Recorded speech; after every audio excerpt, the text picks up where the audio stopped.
From the dark and broody, God, I look like a fucking school shooter, to the happy-go-lucky guy, to the tortured and crazy guy, or just a really, really good character. Hi guys, Flattmeister here, with a different video. I decided to be... I know I tend to refute a lot of articles in videos. Like, some people I've received some comments where someone says, "Oh, you're feeding into the negativity."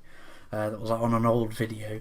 I was like, if you look past the the ranting and raving, I do refute articles, so I'm not feeding into the negativity. So yeah, I try to be more positive, like I did with the Firebase video. Sort of giving you information on that movie. But yeah, with this video, I wanted to give back to you guys, back to the audience, and also get you involved as well. I wanted to let the people's voices be heard. I want your guys' voices to be heard as well. So I'm dedicating... I make videos for you anyway. I'm dedicating this video to you. So I've been sort of wondering how to do this video. Write a script. I mean, I don't really tend to write scripts. I just improv. But yeah, I tweeted out a few days ago asking for everyone's input, and I'm really thankful for all of the input and just the amount of replies and the amount of people that got involved in that tweet. So I asked people, I said, what do you think makes an interesting character versus what an SJW created character? And again, I know I'm using that lazy label again. But for those who don't know what an SJW is, they're far left, extreme left ideologues. They are politically divisive. They're very much about identity politics. They claim they're progressive, yet if someone from a minority, whether it be from a different race or from the LGBT community, that doesn't agree with the same exact politics, or that you're an Uncle Tom, or you're a race traitor or a gender traitor. So yeah, that's what the SJWs, or the anti-culture. They are anti-culture because they've infiltrated these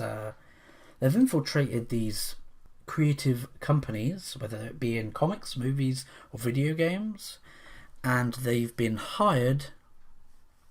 They pressure the companies into diversity. You need more diversity, rather than in a meritocratic society, in a meritocratic system in which you are hired based on your experience, skills, talents, what you have to offer to the company.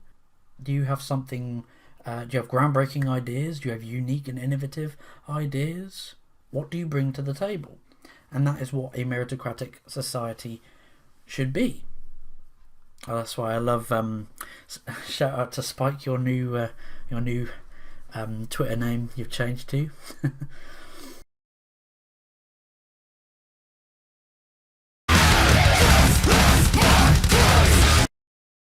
Yeah, but SJWs see that as oppressive to the minorities. They deem that the white man's system. That's a white man system that is not being inclusive to people of colour and women and marginalised minorities.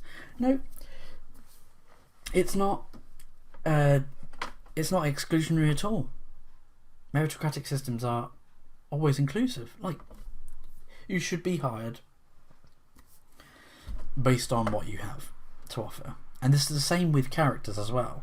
So yeah, like I said, I don't want this to be a negative, bashing video. This is to be my aim of the video is to, one, share your guys' input, and also it's to share ideas of solutions and compromises, constructive criticism and feedback to creators and wannabe creators, people that that are small time, a one man band, or in a small group. I mean, you have I mean, especially in Gamergate and Comicsgate, there's loads of you that are involved in creating your own comics. Point, is creating his own little comic series, working on his ideas. There's game ideas that I'm working on that I've shared with a few people.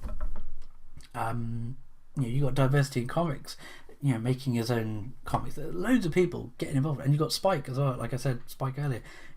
He was a New York Times best-selling writer who worked at Marvel, and he was hired based on his great writing. He was hired based on his writing skills, his unique stories and characters, not because he's Mexican. Oh, yeah, by the way, if you didn't know, Spike's Mexican. And I went back and watched one of his sort of videos he did in October, and he said, if they'd hired me because I'm Mexican, that would piss me off. You should be hired based on that's very infantilizing and very disingenuous to hire someone.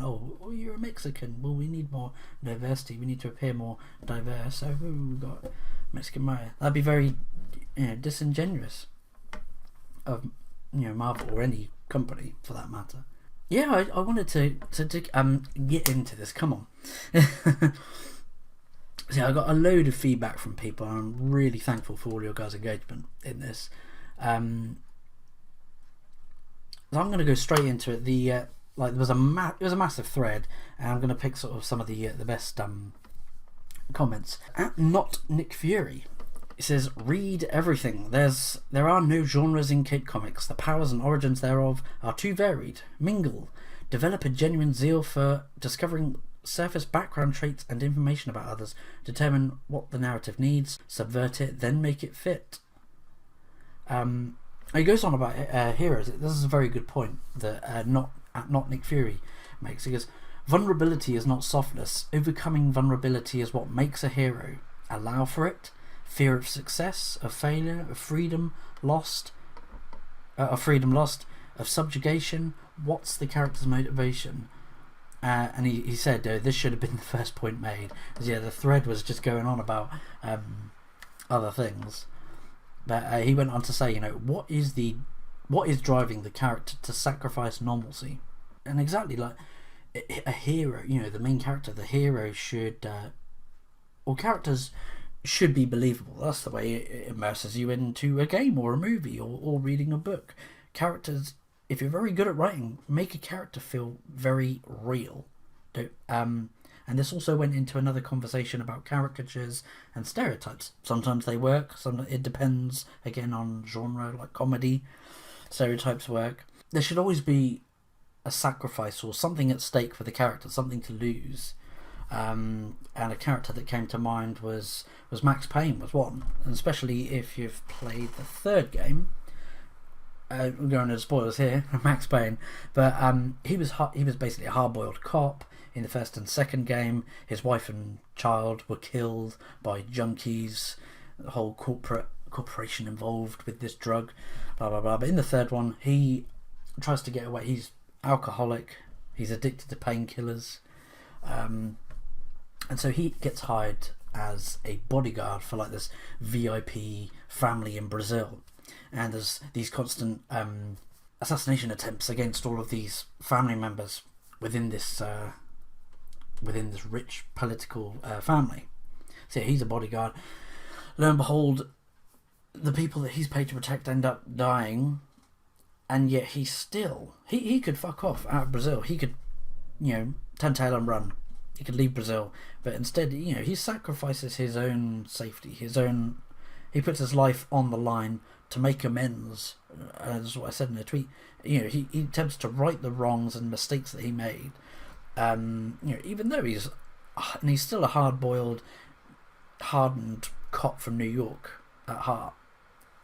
At the end of the day, that he still sees what's right, what's the right thing to do. And he's a flawed character, that he's an alcoholic, he's addicted to painkillers, he just wants to end it all, but grief is still not even letting him kill himself. He still won't die. He's the man with nothing to lose, and yet he still, he still lives. He still fights on, even though he just can't stand life anymore. And he was a very interesting and human character. There was another. I recently played Prototype 2, and again, James Heller. I could say, main character of Prototype 2, James Heller, Sergeant James Heller, which obviously he's military, ex-military, gets infected by Alex Mercer, the character from the first game. He gets infected with the virus. He ends up becoming more stronger than his maker, and his wife and child get motivation. That's a motivation for the character. There we go. That's an instant plot device. Something personal taken away from the hero. That is the motivation for the character, and that allows a creator to have the building blocks in place. More complex things in place. Like someone said, here was Aberrant Skeptic, or Kevin Ulett. He's saying about he likes the literary framework laid out by Dramatica. The idea being that a story is an opportunity to solve a problem. Your character is the embodiment of a chosen solution. The supporting characters act as different solutions.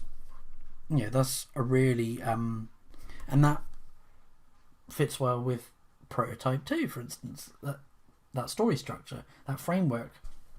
Or an SJW would introduce James Heller like this. And because I said his name, if you haven't played the game, you wouldn't. You just say James Heller sounds like a cool character. That his wife and daughter were killed by the infection, by Alex Mercer's virus, and his character is just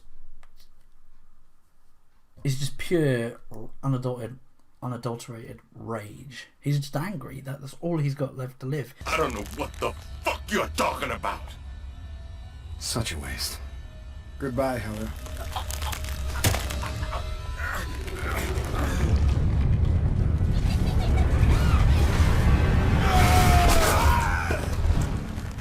You can't kill me.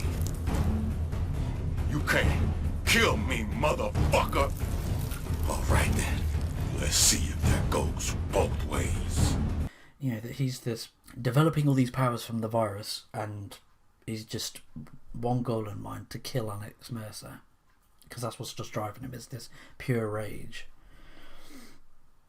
And there's an awesome line. He smack talks to this woman that you're working with, this Sabrina Galloway. Galloway, Roland's dead. Took you long enough. Didn't see you getting off your bony ass to do something. Don't speak to me like that. No one speaks to me like that. Seems to me someone should have. So yeah, like I said, all the different supporting characters offer different solutions, or different. Like I said, it has these building blocks in place for a creator or a writer to have their own little take on that framework that is laid out. Again, another thing was that people were saying about interesting characters was the hero's journey was another thing that was mentioned. Was it Joseph Campbell? I think someone said Joseph Campbell's hero's journey, which is again another story structure framework. Yeah, a lot of people were saying, for example, if a main character is at a low point in their lives mentally at the beginning of the story, and then the story shows them overcoming and picking themselves up, more much like Prototype 2, in which I don't want to spoil it, but Prototype, you gotta play it, it's a really cool game. He starts from just this, the anger and rage, carries him throughout the story.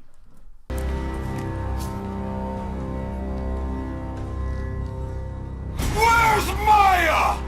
Safe for the moment. You're gonna tell me, either on your own, or after I skull fuck you and drain your memories out the hole.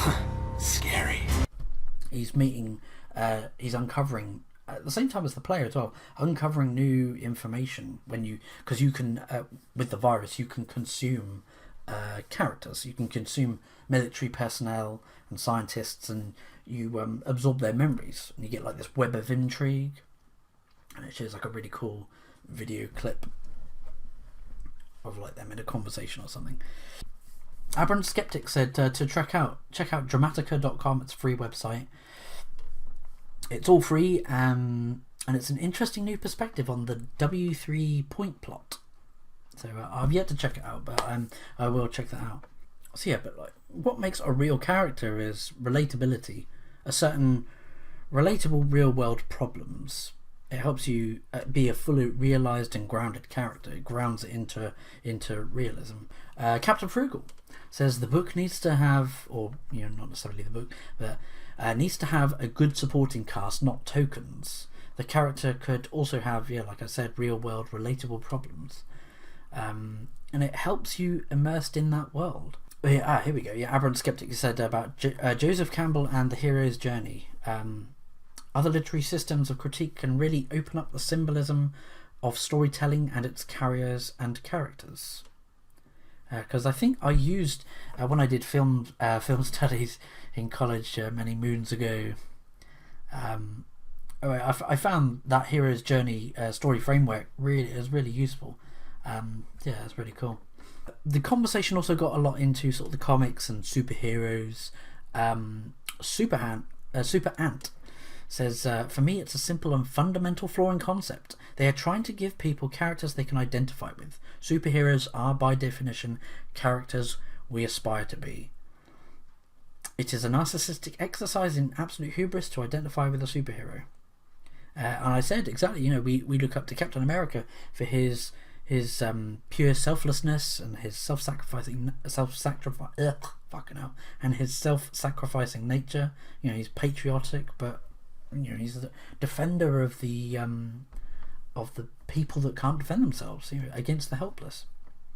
We also like Tony Stark because he's a charismatic drunk, but he tries to turn his company and his life around, to be a force for good, to build technology that can help people and not destroy people's lives, not to kill, although he still is in an Iron Man suit that has lasers and repulsors and shit.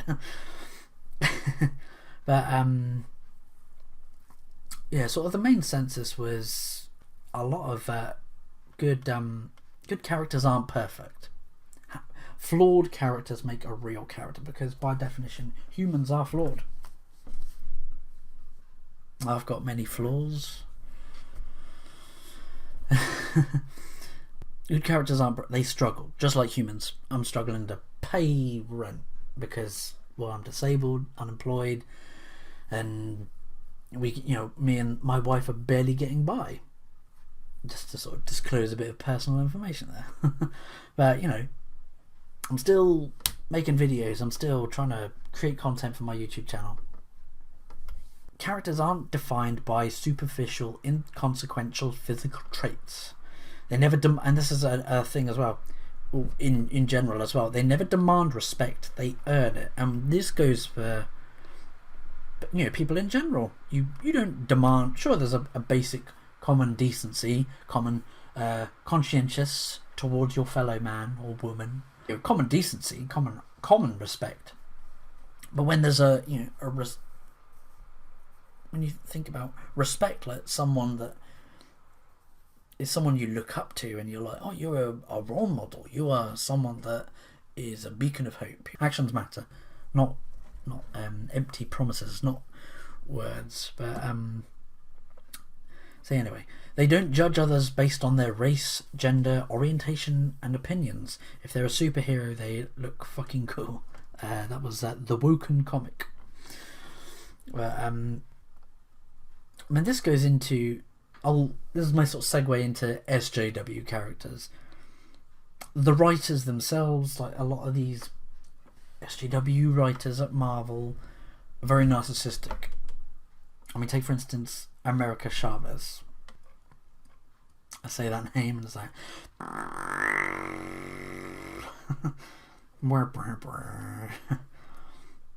America Chavez, dearie me. Savage_Matt was saying that SJW comic characters don't have to earn their fame or the love of their citizens of their world. They're given it by default.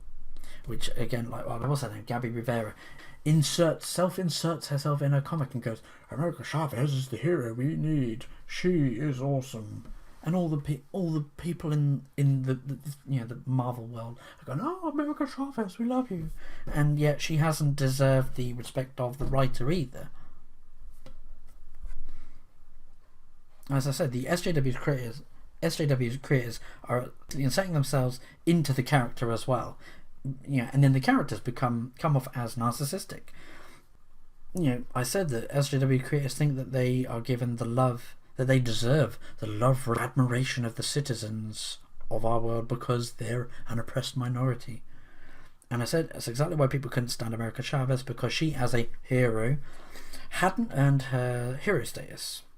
But the citizens in the comics world adored her because reasons. And that's not on at all. Well, that's why the character got cancelled, because it was shit storytelling, shit character development, well, no character development at all. It's just absolutely awful. And then these Marvel writers that have had their comics cancelled, rather than accept that, oh, well, yeah, no sales, that's why it got cancelled. No, they blame it on white men. Again, there's the sort of general consensus that SJWs don't have to try. They are appointed and have nothing to overcome and strive for. They have no faults that they can see. With all these SJW, forced diversity hires at Marvel, these hacks swooped in, they destroyed and mutilated established Marvel characters. I mean, you got shit like unsolicited opinions of Israel. You've got Odin's father saying unsolicited opinions of Israel. Right? What the fuck is a Norse god? Why would he have any interest in politics on Earth? You got Amadeus Cho, it's a new Hulk character, but he's Chinese, or he's Oriental. You got female Thor. You got female Black Iron Man or Iron Woman. Queer Latin X, which is that's no such language. It's not real. Try and change language. Latin X. What is that shit for non-binary? Queer Latin X from another dimension. America Chavez. Like, how can she be Latin if she's from another dimension? Or, from another planet. But Crumple Point made a good point as well, that with this whole, the SJWs infecting comics, and sort of there's no problem with inserting or exploring social and political issues in comics or games or whatever. Just don't do them ham-fisted. They do it with, someone said, they treat social and political issues with about the subtlety of a gorilla icing a cupcake. Hammer it home. But yeah, Crumple Point made an interesting point with the whole SJW infiltrating comics. There's then been this backlash, which, naturally. But then there's there was like the alt heroes or something, and it was like a petty retaliation rather than what was he goes, the problem especially now with Vox Wade is this anti-culture bent. Is it an honest attempt to enhance and add to culture, or is it a mere prop for an agenda pushed elsewhere than art? And that with the whole, is the alt hero comics just a petty retaliation again and a pushback against the anti-culture warriors to trigger the libtards, rather than actually creating something worthwhile and interesting that stands on its own feet. It's all very well, creating a character with big boobs, with big double D boobs. Does that character have any interesting, is there anything interesting to her character? But yeah, like I said with Prototype 2, the way I described it was, Sergeant James Heller. His wife and daughter were killed, and he wants his revenge against the Black Watch, this government military organization, and Gentech, the scientists that created the virus, and he wants revenge against Alex Mercer that spread the virus.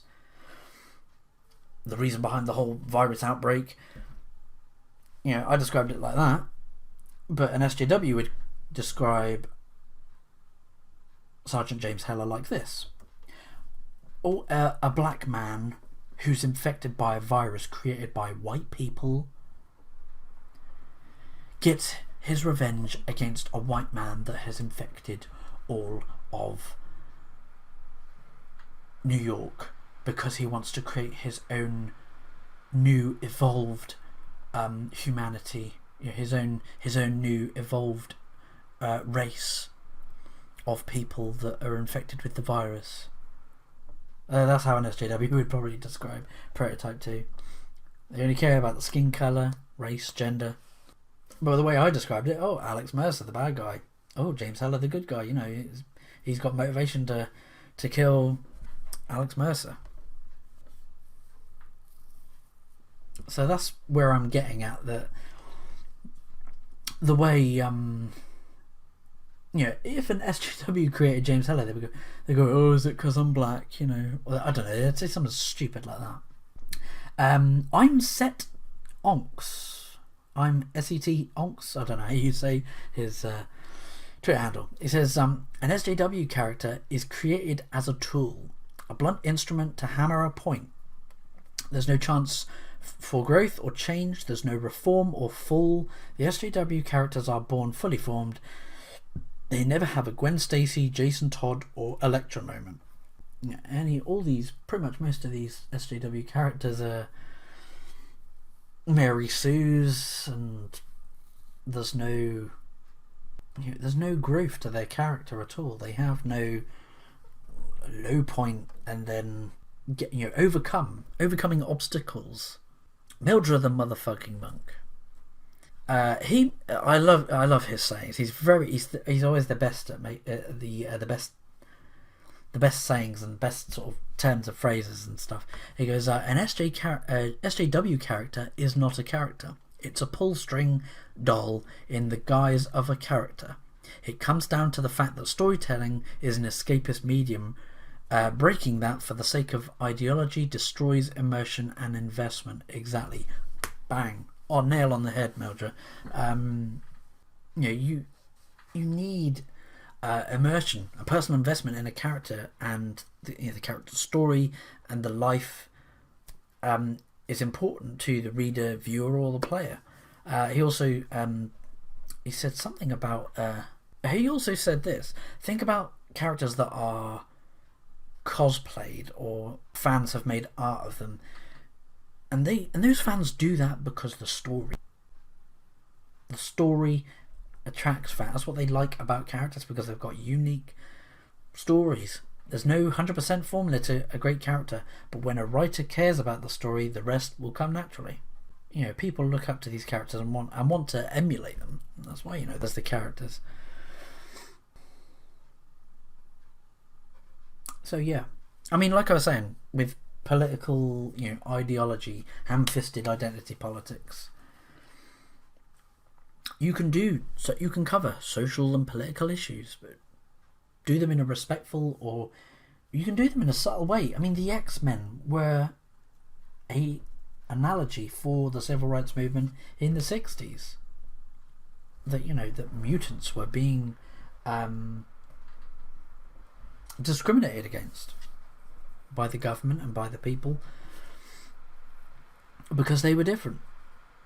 Nerd Waffle, my fellow Flat Pack host, fellow Flat Pack member, it says, the other problem is too many writers tell, they don't show. Character X is oppressed, then that's it. That's all they say. There is no who, what, where, when, and why. They just are. And then they are just awesome. The end. But good writing is showing through words, not telling. Show, don't tell. You know, I forgot. Captain Frugal also says that let readers think, don't preach to them. I mean, that's why I love sci-fi. You can explore so many themes and issues in sci-fi and fantasy set in sort of this sort of sci-fi lens. I mean, for instance, and I probably go on about this game quite a bit. This game, I probably go on about this movie quite a bit as well. Is District 9, made by Neil Blomkamp. Oh, we made Firebase, my last video.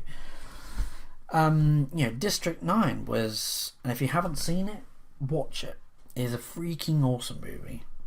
Aliens come, they're hovering above South Africa, and they're a bunch of refugees.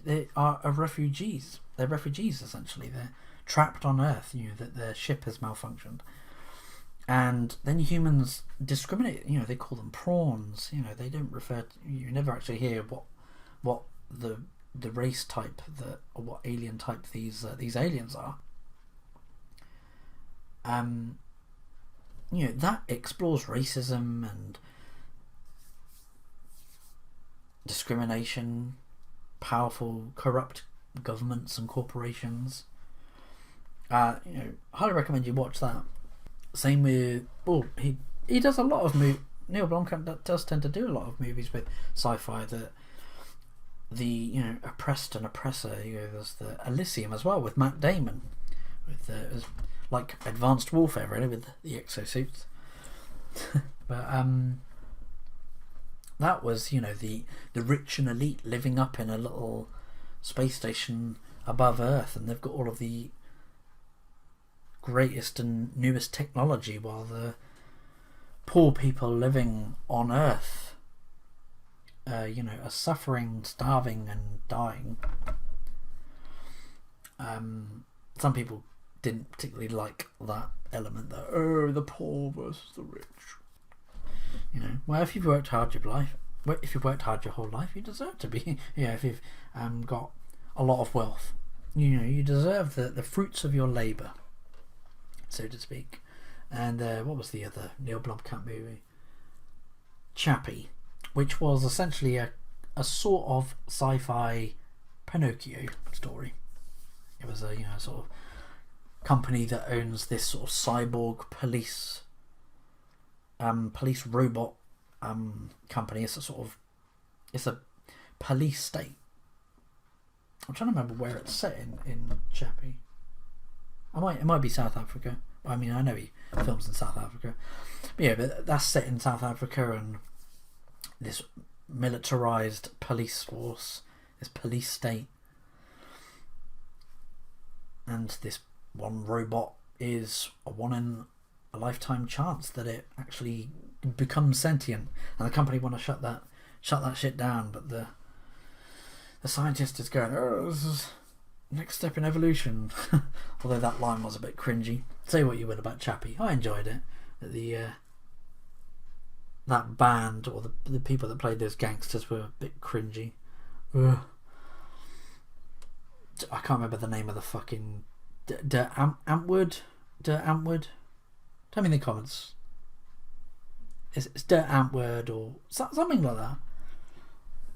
Yeah, they were quite cringy in that movie. But like I said, sci-fi, perfect way of exploring social and political themes, as long as it's done subtly. Like, some people are criticising, I've not seen the Star Wars The Last Jedi yet. Still haven't seen it. I need to. But again, people annoyed at some of the ham-fisted. Some people are saying that it was quite ham-fisted themes, like with the saying that the rich 1%ers living on this gambling casino type planet, or this space station that's like casinos and such. And what Star Wars was, I don't know, painting it in a light of rich is bad. And there was I think there's a whole point of their funding, supplying weapons and funding to the First Order, so stuff like that as well, which I can kind of understand that. But yeah, there's ways of covering issues and themes, just do them subtly. So yeah, to these SJW creators, enough with the identity politics, anti-diversity. We don't want no women or blacks or Mexicans or gays or trans characters. No, we've never said that. What we want is interesting characters, but don't make their entire being of, It's a black, gay, trans character. Yeah, and where's the character development story? Now you've just told me, oh. We need more than that, you know. Like I said, we like diverse characters. We love diverse characters, but they need to have more. As I saw a tweet by Tyler Preston, was saying about he goes, additionally, who cares about skin colour? When I watch a movie, I watch it for the colour. When I watch a movie, I watch it for the characters. I don't care about the race of a character or proper representation. If there's a black villain, you guys cry. But if there's a black good guy, he's not queer enough. Yeah, just improve storytelling. Like, characters need to feel real.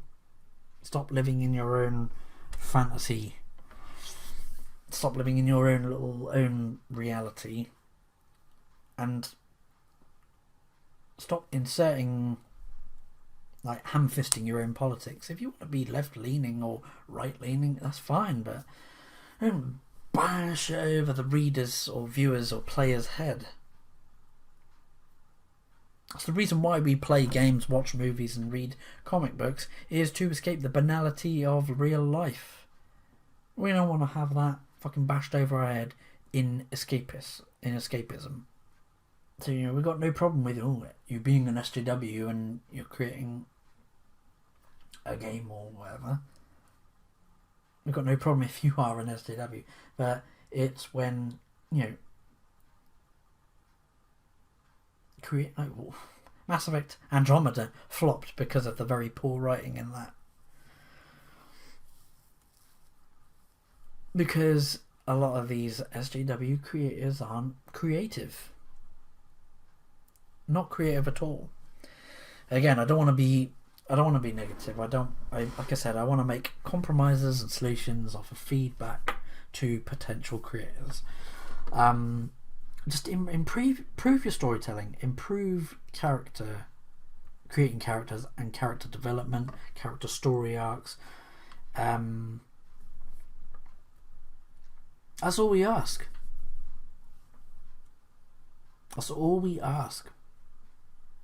So I'd like to thank everyone for your help in this. Yeah, I'd like to thank all your guys' help. You know, you really helpful. I was really struggling with how to lay out this video, but when I sent this tweet out, Crumple Point also wanted to talk about this in depth, so we'll talk about this more in depth in the next Flat Pack episode. But I just thought I'd dedicate this video to you guys. Thanks for all your support. Thank you for all the engagement as well in the video, in the tweet. Really wasn't expecting that. That was really cool. To have your shout outs to everyone. Follow all of the people in the Twitter thread. Thank you for all your input. This video is for you guys. To have your voices heard, because I think that's another thing as well. You vote with your wallet. Vote with your wallet in a meritocratic society. Vote with your wallet, and also some Flattmeister words of wisdom. Be the change you want, which is what a lot of people are doing. I'm creating my YouTube channel. I work on videos. I create videos. I'm working on. I need to do it. I'm working on some video game ideas that I'm looking to. When I eventually get a PC, I'm looking to working on writing stories. I'm looking into writing a first draft sort of screenplay, so to speak, for this sci-fi idea, the sci-fi game idea I've got. Be the change you want. Like I said, there's loads of people that are making their own comics, making their own video games or short movies that they're uploading onto YouTube and other social media and stuff, other platforms. So do all that like and subscribe stuff. You guys know what to do. Don't forget to share this around. I've noticed a couple more subscribers have joined the Flat Pack. But yeah, you know, share this around, get more people involved in the conversation.